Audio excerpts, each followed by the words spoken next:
اپیزود از فینال جام حذفی رو با هم ببینیم. اولیش که دقیقه 10 توپ به پشت سیلوا میخوره و اصلا هند نیست.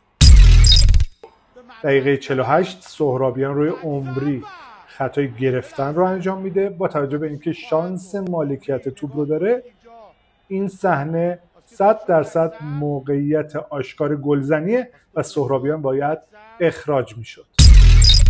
دقیقه 89 دقت کنید، گل‌ها باید شسته رفته و بی حرف و حدیث زده بشه. مهاجم استقلال عقب‌تر از گلر ملوانه و دست روی شونه راستش میذاره و روی اون خطا میکنه. قطعاً تصمیم داور تو این صحنه صحیح بوده. دقیقه 99 هم مدافع استقلال دست رو شونه چپ مهاجم میذاره و اون رو غیر فعال میکنه. این صحنه هم قطعاً پنالتی بود که از چشم داور وی آر دور موند.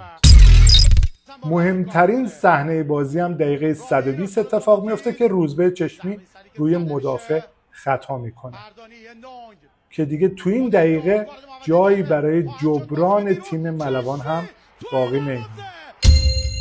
حالا شما به من بگید داوری این بازی رو چطور دیدید؟